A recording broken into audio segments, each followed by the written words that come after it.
So last night, Easter Sunday, I hit 50,000 subscribers. I've been planning this video for a while, and I've asked many of you what your favorite RNG gamer moments are. I've been keeping a list for like half a year or so, and I tallied up all the results to figure out what they were. So I have the top 10 best RNG gamer moments as voted by you and just the general viewership.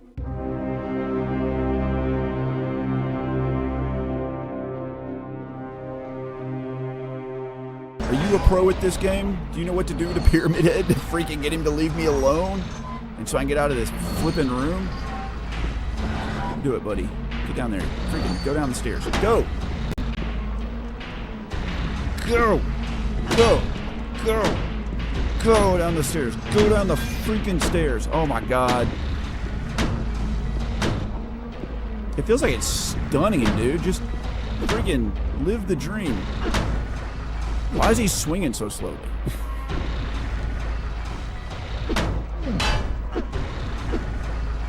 Gotta like glitch out the freaking game. He's running in slow motion. Just go, dude. Whip him.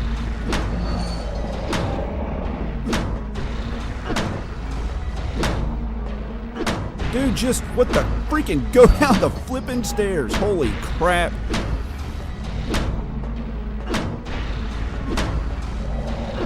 I feel like I've completely like broken the game. What is happening? No. Stop. Dude, he is. No.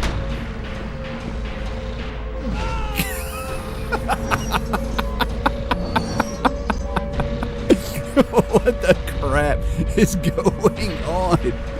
This is such a strange clip of just me like bashing Pyramid Head into down the stairs over and over. It didn't work, but it kind of glitched the game out. Like Pyramid Head started moving slowly and couldn't really react. The fact that he still took me out with the sword swing that went like 1/10 of the speed it was supposed to was hilarious.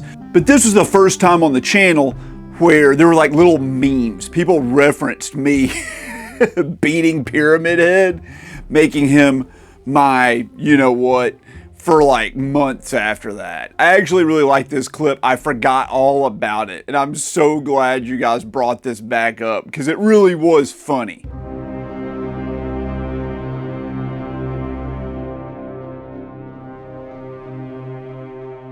So you guys may have noticed in my last several convention videos that I was wearing a Taylor Swift shirt. Now I'm not a huge Taylor Swift fan, I think she's fine, whatever, but there's a story behind that shirt. See, I was at a small convention and there was a woman there who was making these shirts. I wanted to support her and I found this Taylor Swift shirt. And immediately my buddy Arkansas Picker was like, "Where'd you get that shirt?" I told him, but that was the only one she had. In case you don't know, Picker is a huge Swiftie. He listens to Taylor Swift all the time. Like, his top 10 songs on Spotify are all Taylor Swift songs. And he offered to buy the shirt from me. I saw the desire in his eyes. I paid $30 for the shirt. He offered me $50. Then the next convention, he offered me $100, and then he offered me $300. And finally, he was like, "Would $500 buy it?" And I told him no matter what he offered, it would never be enough. The satisfaction of having a shirt he can't have is worth more than money. Or so I thought, till I ran into his wife who told me that the shirt was supposed to be for her. So now I feel like a colossal piece of crap. He's just trying to get the shirt for his wife. As you can see, I'm not wearing the Taylor Swift shirt today. Why? Because I'm gonna let him have it. I'm not gonna let him have it. I'm gonna sell it to him for $31, $1 more than I paid for it. That's right. Today I'm gonna be a scumbag reseller. I'm gonna make a $1 profit off Arkansas Picker. Hey man, I need you to give me $31. I have a present for you. There's but I have to pay for it? Yeah. No way, dude. I knew that was coming. No way. There's the shirt. It's all yours. There it is. It's actually a really nice fitting shirt. Dude, it looks good on you. It looks good on you. Look at that. Never looked better. It never looked better. Yeah. I appreciate you, brother. Thank you. Bro, I can't believe I almost paid you $1,000 for this shirt. Well, I have to say, This is the first time I've ever resold anything. I know. I made $1 off of you. Hey, there you go. I did it. That's the one and only time on this entire channel where I have ever resold anything and made a profit. I made $1 off Arkansas Picker. And it is true, he was gonna pay me like hundreds and hundreds and hundreds of dollars for it. And I felt like a total jerk for not just like giving it to him. But I couldn't do that. I couldn't let him win that much. What you don't see is that I wore this shirt to every single convention I went to for like half a year, just to rub it in his face that he couldn't have it. It really did go up from like $30 to $50 to $100 to $200 to $500. Like at every convention, it was more and more and more. I wish I had known it was for his wife. Felt so bad, but it felt really good to like rub it in his face. The first time I really wore it was at his convention he invited me to. I drove all the way out to Arkansas just to wear that shirt in front of Arkansas Picker. I kind of miss the shirt though.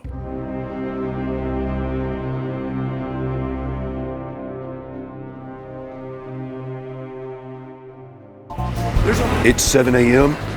I'm sick as a dog. We're at the Southeast Game Exchange. Today, the order of business is to find stuff other people are not looking for. We're looking for Wii stuff, especially the rail shooter games. That's the intro I apparently made for the video I was planning on filming. And if that was the plan, I wasn't aware of it. Why would you go to a convention and buy a bunch of cheap crap that you can just find anywhere, just anywhere around town? I can find that cheap stuff anywhere. Wii stuff? What? You go to conventions to buy rare games, stuff you can't find anywhere else. But apparently I had a different plan. Around this time, I started feeling really lightheaded and not great, and I went and I sat down in the conference room where they give the big panel presentations. And I flippin' fell asleep for almost an hour. And when I woke up, I thought it might be kind of funny to film that and be like, hey, I fell asleep in the convention. It's whatever. That's what this footage is. It's not really me sleeping, of course. How would that ever happen? But I, honest to God, Scout's honor, fell asleep for like an hour in that room, and then I got up and filmed like 30 seconds. And I felt like I felt better. But you can clearly hear in my voice in this next clip that I was not better. Listen to my voice in this clip. Well, if I look a little bit different, it's because I went back to the hotel and took a nap for like 2.5 hours. So I feel a lot better. I was fading fast. I fell asleep in the car on the Uber on the way back to the hotel. Got a little bit of energy left. Let's head back to this convention and finish out the day the right way. In case you don't know the backstory, I had an upper respiratory infection and I was sick. They gave me a bunch of antibiotics. I was not contagious, but I had developed pneumonia and I didn't know that. And I went on to the Southeast Game Exchange where I proceeded to film a bunch of content with a fever that I don't remember filming. I got home to check the footage and it was like hundreds and hundreds and hundreds of files, all just misorganized. Like I didn't know what it was. So I thought it would be funny to react to the clips as I watched them and then edit it all into a convention video. It's my favorite convention video I've ever done, but it was a miserable experience. It was the worst trip I have ever taken. I didn't even tell the second half of the story, which was the trip home, which was even wilder.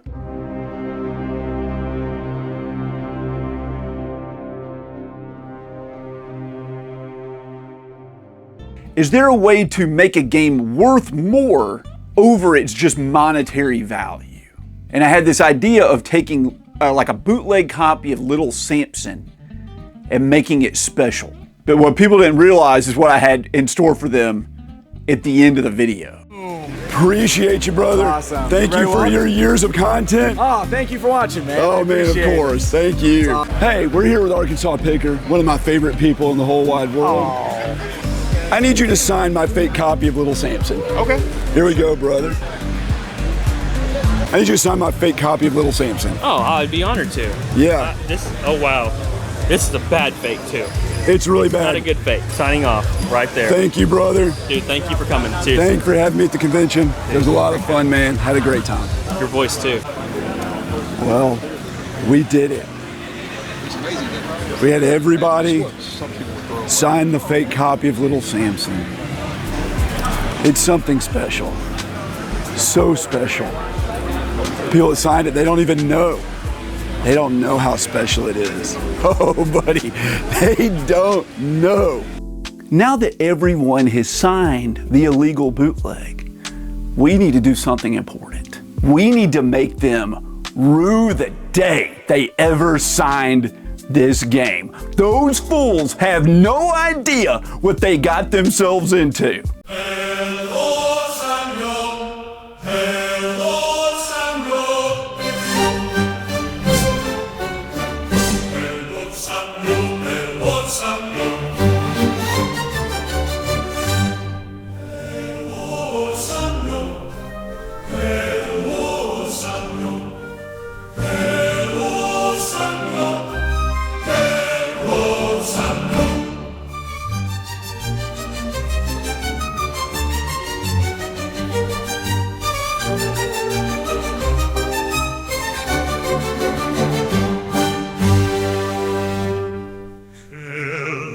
Samuel, hello Samuel, hello Samuel, hello Samuel, hello Samuel, hello Samuel, hello Samuel, hello Samuel.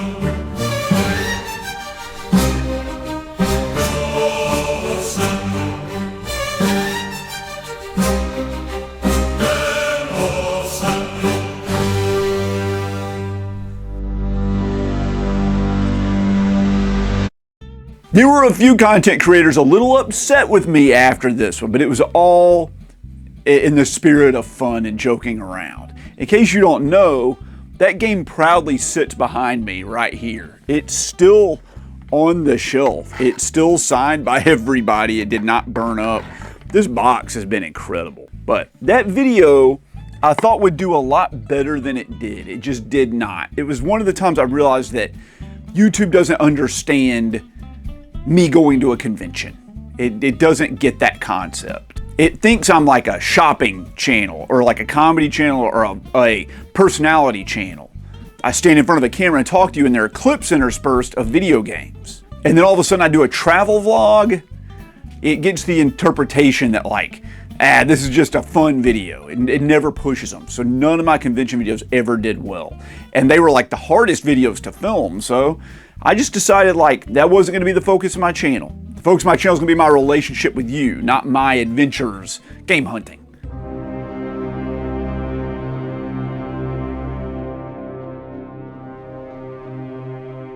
This next one didn't even happen on my channel. I got invited on a podcast with a whole bunch of freaking people. Radical Reggie was there, Rad Bash was there, JRPG Life, and we were talking about our favorite Halloween movies. I don't know how I got roped into this, but at some point, the topic switched to asking everybody on this podcast, which was like 9, 12 people, a bunch of people, what the worst Halloween candy was. And they came around and asked me, in which I told this story. What about you, RNG Gamer? I'm so glad you asked this question. I've been waiting forever to tell this story. Here it comes. Yes! There was this old man, and he lived down this like dirt road from my house. His house was like the growth house. It looked like it was going to be condemned. But he was the neighbor, and he went to the same church as us, and you had to go to his house. And he served the same thing every year for Halloween, and it's the craziest shit you could ever have. It was just sandwiches, just like turkey sandwiches with cheese and mayonnaise and tomatoes and lettuce and shit. That's actually pretty awesome. Wait! It gets so much better. They were not wrapped. They were just no. You would stack them on like a plate, like 15 sandwiches high, and you don't know this till you experience Finger it. sandwiches or full-on sandwiches? These were like loaf bread sandwiches. Oh my God. Okay, so you don't know this, but all those damn sandwiches, they have weight to them. So the ones on the bottom were like smashed. Oh, that's awesome. And I would like always be like, let's go to Mr. Breyer's house right away. Let's go to Mr. Breyer's house right away so we can get a sandwich that's at least on the top. And with like it's got the juice were of all good the turkey sandwiches. like dripping down through the stack of sandwiches. And my dad would go with us, and he was the pastor of the church. And he's like, you're going to eat that sandwich. Like, come hell or high water. We're going to stand there and eat it in the dry. He's going to watch you eat it. And I would sit there and eat it. And one year I got one, and it was like the bottom sandwich. And I remember picking it up, and the juice of all the tomatoes had pulled on the plate. So it was like floating. And as I picked it up, the bottom piece of bread had like dissolved. The only thing keeping the sandwich together was like because I live in Alabama, it's still like 80 degrees, was the wilted, warm ass lettuce on the bottom that was like flopping around my fingers. And I sat in the driveway, like eating it like this as my dad watched me. And I've never forgotten it. And like 10 years in a row, I had to go to that house. After this, I had so many comments from people telling me that was like the funniest Halloween story they had ever heard. Several people have come to my channel and joined up as a channel member because I was on that podcast, and that's like the only time that ever happened. I just find it so strange that got nominated a bunch of times, that people remember that. I assume nobody ever watches me when I go on a podcast, but for some reason, some people saw this one and remembered that. It was the most memorable part of that podcast. I know, because I had to watch like the whole thing to locate the clip.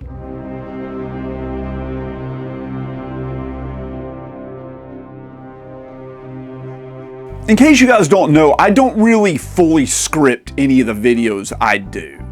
Most of the time, I have a little bit of an outline of like the pace or the flow of the video, but each of the individual sections I just come up with as I'm standing here.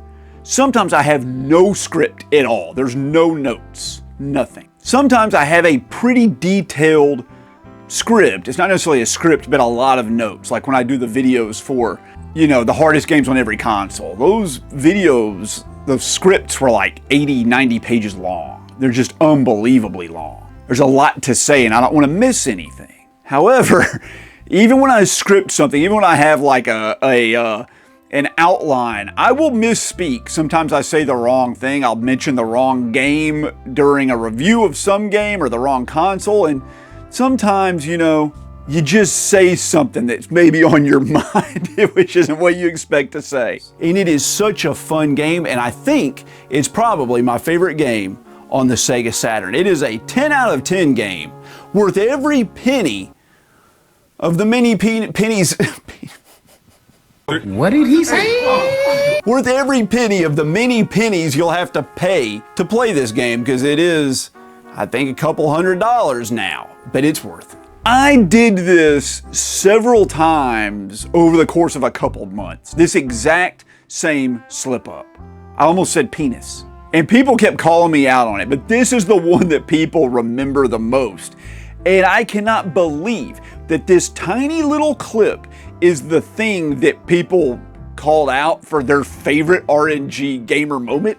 This one little clip that lasts like 10 seconds was the thing that stuck in your mind. It is funny. It is funny.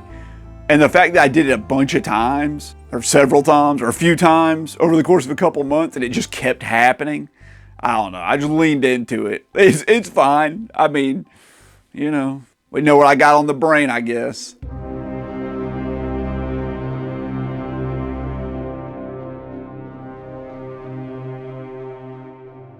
Let me tell you a story. My father was 60 years old when I was born. I was the youngest child from his 5th marriage.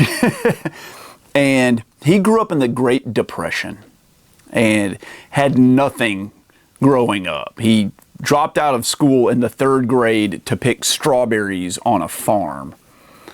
And so when World War II happened and he was drafted and joined the Army, he was in the 101st Airborne, and he was there on D-Day. Now, where am I going with all this? This is a strange video. I've never done anything like this before on the channel, but give you a little insight to old RNG Gamer here. This to me is the most interesting and weird thing that ever happened on this channel. I bought a Rolex, and the reason I did it was because my father could never afford one in his life, and he wanted to gift one to me, but he wasn't able to do it. He did own one for a little while, but he had to sell it because of medical reasons. And I wanted to buy him one. Sadly, he passed away before either one of us ever got to do that. And on his deathbed, he told me that he wished he could have given me a Rolex. And I told him I wished I could have given him one. And then he passed away. It was like the last thing he ever said to me. And that wounded me. That's the only way to say it.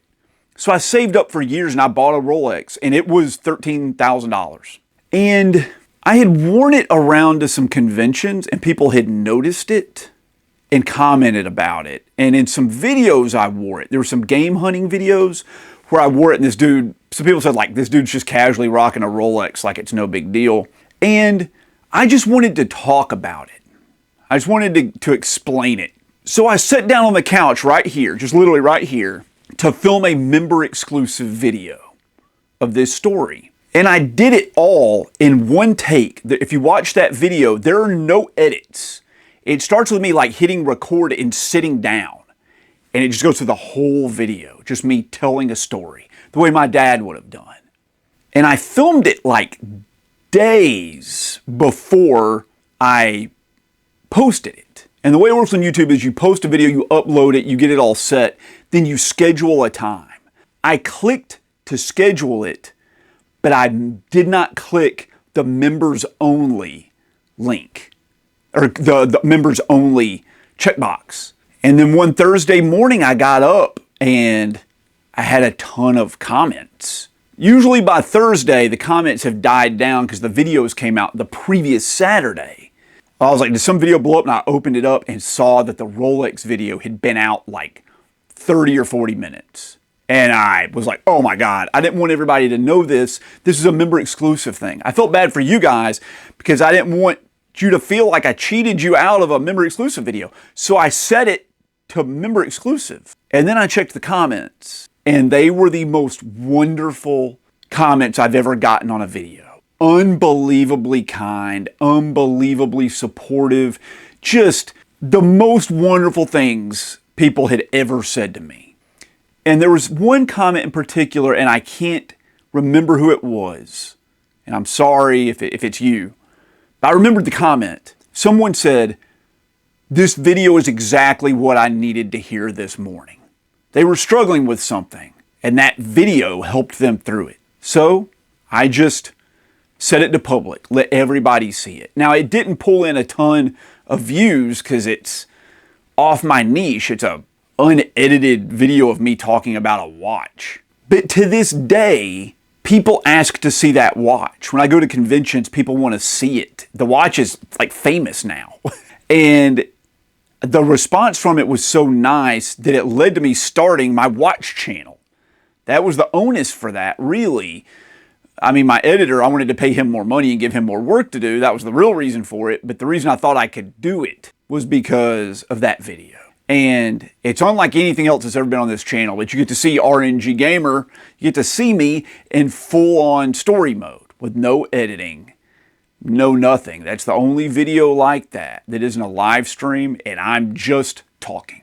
Just talking. Even though it's like the laziest content I've ever done, I think it's some of the best content I've ever done.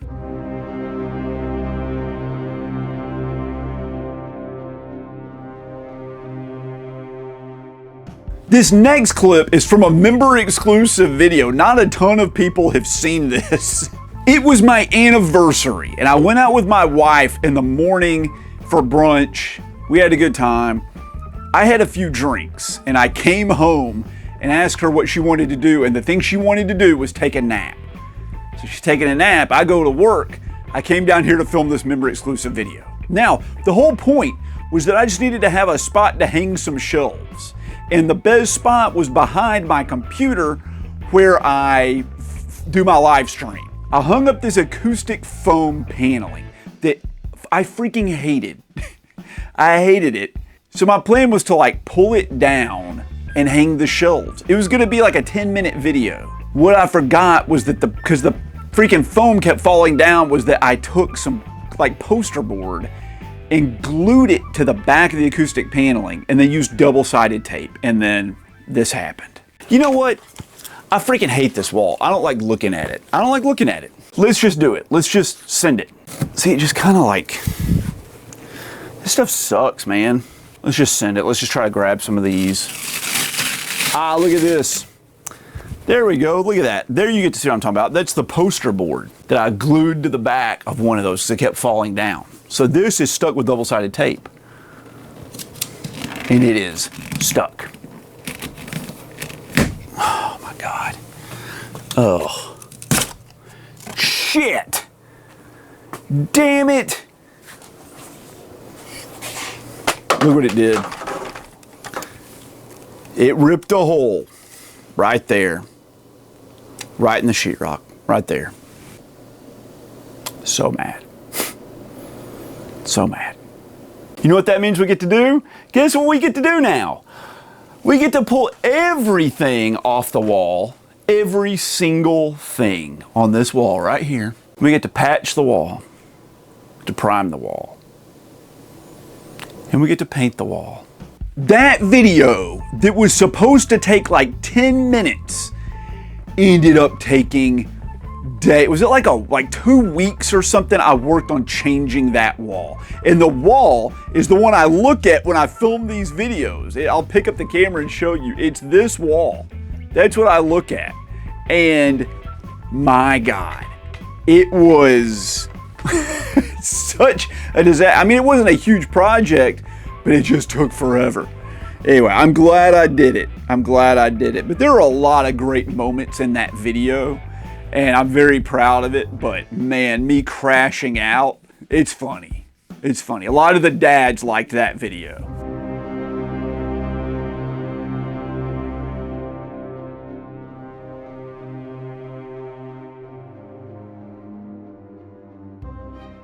Mecha Otaku Gamer, I'm sorry. It was too good of a gag. I'm fully committed. Oh, wait. What kind of animal is that? You ever seen an animal like that before? What is that supposed to be? What is that? Oh my God, there's an orange one. What are those? Look at this. We have this big damn facility here with like multiple floors. All kinds of crap. Like what? And then they keep putting this animal in here. I don't know what it is. What is that supposed to be? Is that some sort of like escaped aquatic creature? Look, there's more of them. It's like the aquarium broke. What is freaking even going on?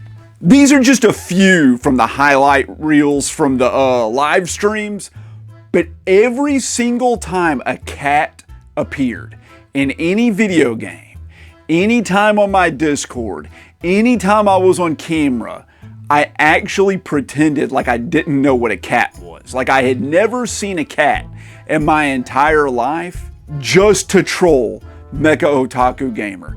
And I don't remember why I started doing it, but I was fully committed to this bit for like an entire year. And a lot of you guys, I think, caught on to it and like jumped in and egged him on. And the best part about it was he didn't know I was joking for like months. He was so confused. And I love him so much for that. But even to this day, if I ever see a cat anywhere online, I will 100% act like I don't know what a cat is. It's a joke that's been running so long now, we can't abandon it.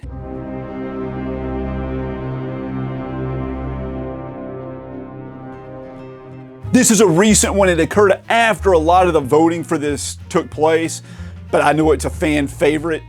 And let's just put it on the screen. I just spin it and I eat the color. And then the good flavor is not on here. It's only the gross flavor. And we'll report back what the gross flavor is. But there's a 50% chance I think I get a good flavor. Right, here we go. We're just going to go. Bean Boozled. Wait, I missed. Hold on. We're going to do it like this. Here we go. What do we got right there? That's on the red.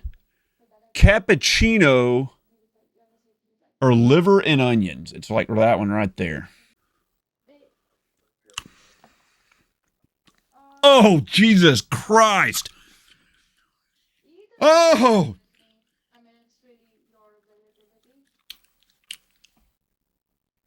Oh, God. Holy shit. I did not think it was going to be like that. I did this challenge along with another Gold Star game where I had played DDR. And I had to eat these disgusting jelly beans.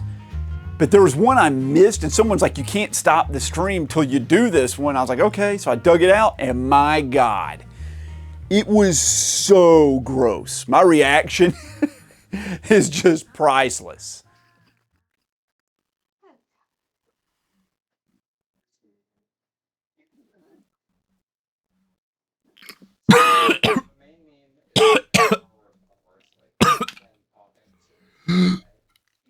Liver and onions isn't the worst one.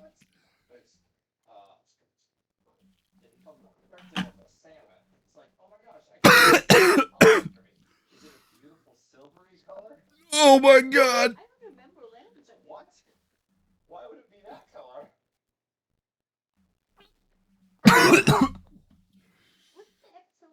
Oh.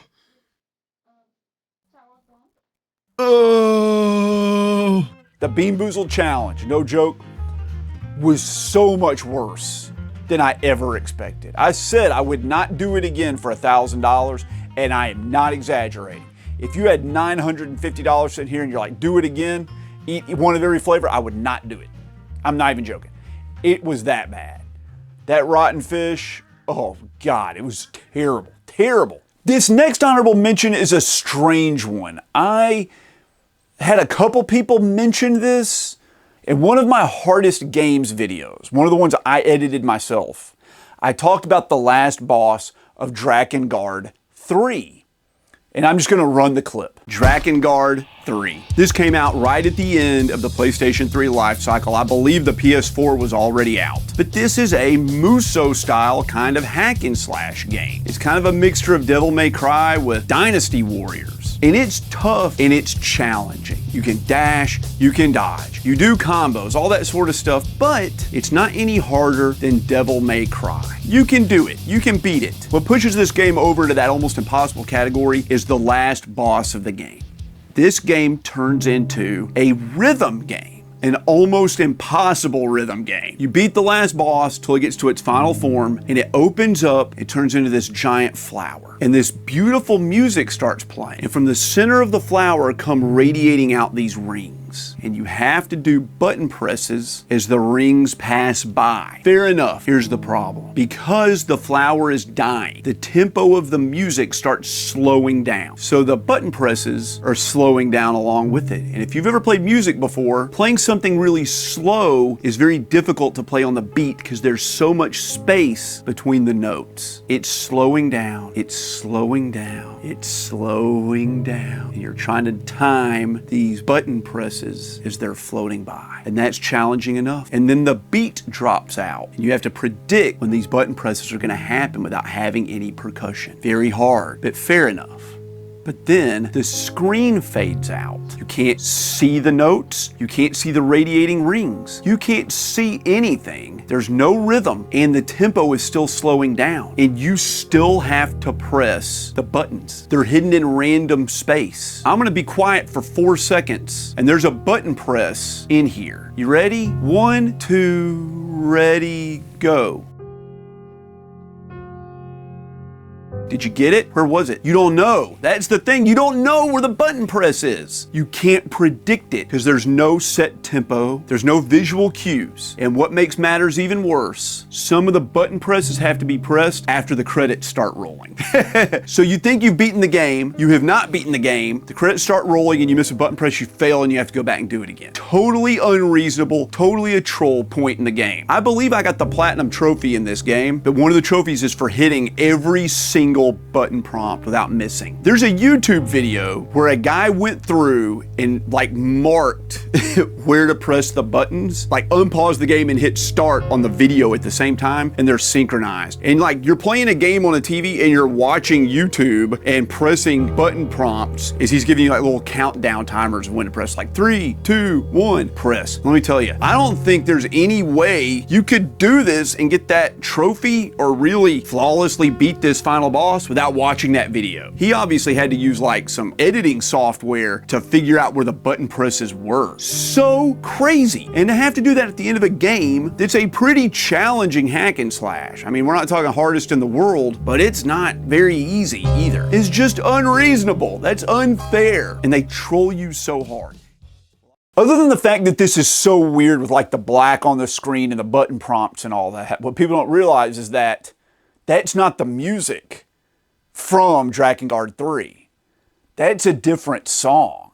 I didn't use the music from Drakengard 3 because I didn't want to get copyright claim. So this is some royalty-free music that I just took from YouTube. And I had to speed up and slow down this music at different points so that the impacts in that music would align with where the impacts were and the button presses in that actual clip. I didn't have music that could align perfectly with the beat of the music because the music's slowing down and speeding up and changing and morphing. That audio clip of that music for just that little section you watched, I think had 150 different cuts in it, with pitch correction, mixing, slowing down, speeding up, all of that. I would like cut out tenths of a second, and I got it as close as I could.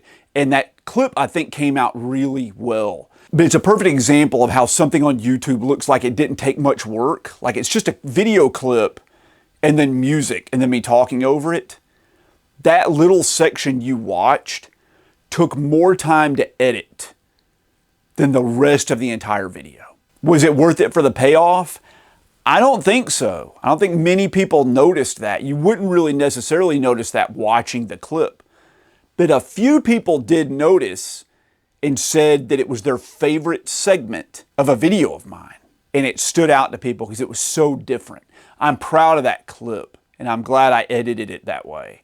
But it was a lot of work. It was a lot of work for that. If you nominated that, thank you for paying attention. You probably didn't know what was happening, but I guess it stood out to you anyway. You could feel the effort behind it. And the last honorable mention for the best RNG gamer moments. I was so touched that several people said that their favorite moment was when they got to meet me in person. You have no idea how much it warms my heart to hear that and how amazing that made me feel. If you've ever met me in real life, and I know a lot of you have, when you go to a convention, most of the special guests are sitting behind booths. They're selling stuff, they're selling merch, they're just whatever. I don't ever sit down at a booth unless they make me do it. I'm out walking around, talking to people, hanging out. That's why I like to do it. That's the whole reason I do this YouTube channel, is to build a community. I love you guys, and I love this community we have here. And I love the retro gaming and the modern gaming and the hard gaming and the game collecting community, all of it. But just the fact that it means something to someone to come say hi to me, it just makes me feel wonderful. And it means so much to me that you would even do that. I've signed lots of autographs, I've taken pictures with plenty of people, I've spent hours and hours and hours talking with people. That's why I lose my voice at conventions. It's because I sit there and talk all day to every person that will listen. If you have not met me at a convention and you want to go to a convention, never hesitate to walk up and hang out with me.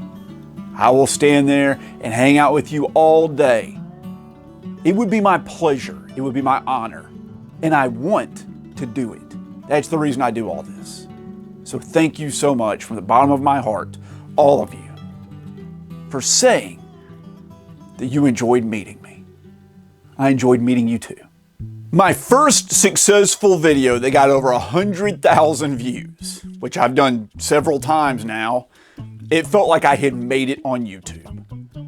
At the time, most of the content creators in my little niche, none of them had ever had a video that had 100,000 views. They were all much bigger than me, and here's this little guy coming out.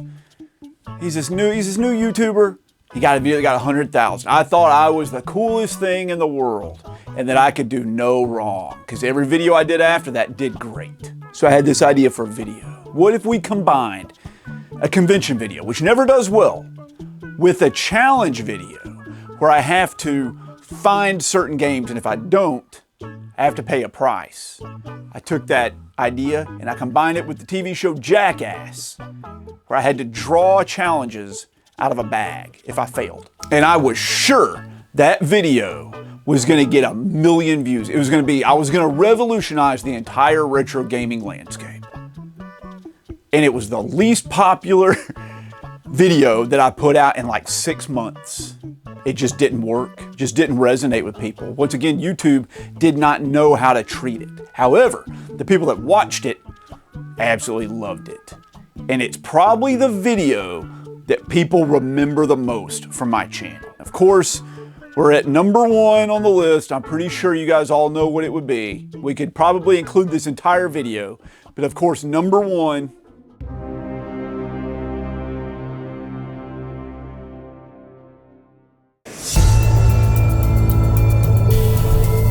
All right. We're here with Saturn Steve. So, buddy, I need you to reach in here and grab one of these. Eat a whole head of lettuce. That's it. Eat a whole head of lettuce. I'm just trying not to make jokes. Sorry. I guess this is in like one go. Enjoy your vegetation. You have to eat a whole head of lettuce in one go. Like an apple. He has to eat it like an apple. Like an apple. Yep, I assume that's what it is. It is.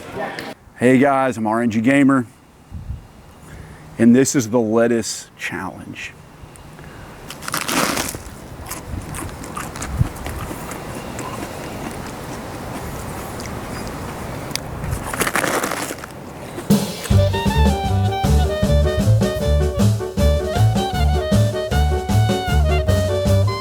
Dude, I'm that far in.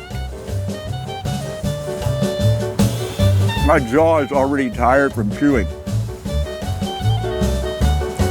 Feels like a disaster. I thought that as I was like chewing this, my mouth would be like filling up full of water. Like when you eat fruit, like, oh yeah, man, it'll be mostly water. There's like no water in my mouth. This is like the driest freaking piece of lettuce ever. I should have had those 2 chicken wraps for lunch and the banana and the protein bar. Let's eat these little pieces right off the ground. It doesn't matter, it's dirty. This is an abandoned house, by the way. I'm in a totally different neighborhood. So you guys don't dox me. Yeah, I'm like trespassing right now. Awesome, huh?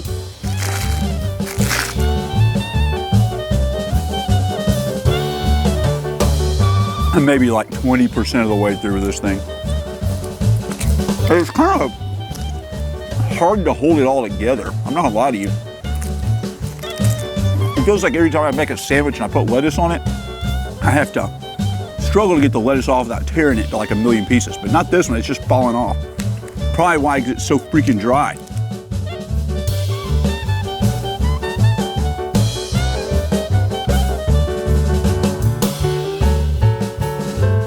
I just hit 10,000 subscribers yesterday. I guess you can say this is like the 10,000 subscriber special. Super fun, huh? What a way to celebrate.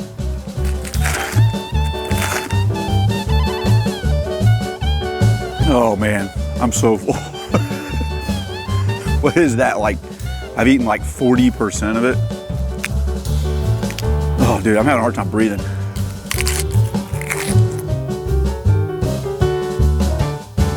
Also, my mustache keeps getting pulled into my mouth and I like bite my whisker, it hurts. If you're liking the video thus far, please, for the love of God, subscribe, comment, give me a like. That's the best way to help me with the YouTube algorithm. Please, please, please do it for me.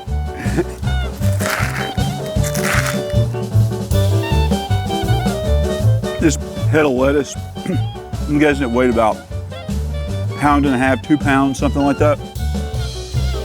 That's right under a kilogram for all you folks in Europe.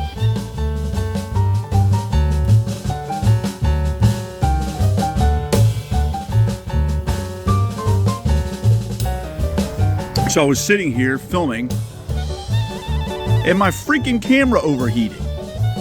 My camera overheated. I'm still sitting here with the lettuce. Nothing's changed. We're still eating the lettuce. That's how hot it is. Dude, it's freaking May. It's May and it's so hot that the electronics are overheating. Love it.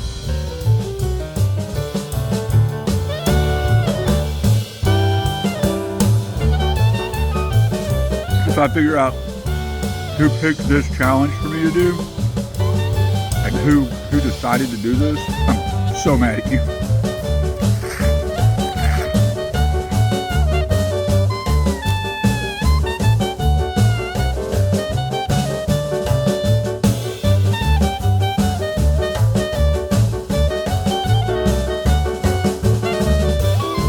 I got lettuce in my pocket. That's what the ground looks like. I haven't spilled that much. I think that's forgivable. That's less than like half of a leaf. And about 1/80th of the lettuce they put on a sandwich at Subway. I'm 95% of the way to throwing up. Like I'm starting to gag a little bit. And my arm's also getting tired from holding up the phone. Oops. Here, for this. I just grabbed that off the ground there.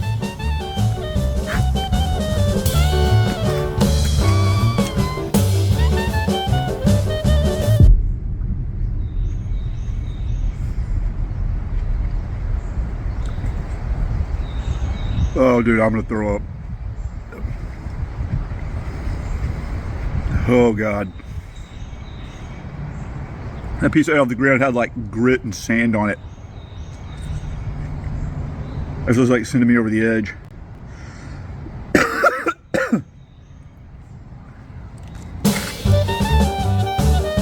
I'm losing my composure a little bit. Now that I'm on the verge of throwing up.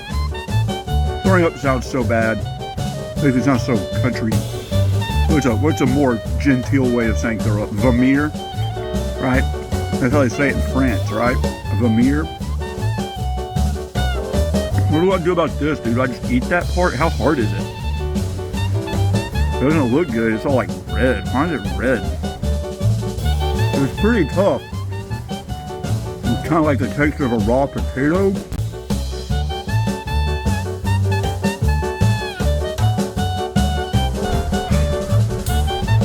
Cheers.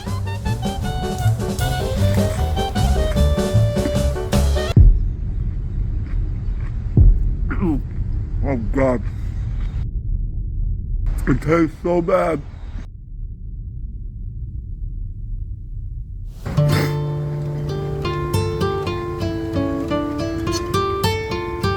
Oh.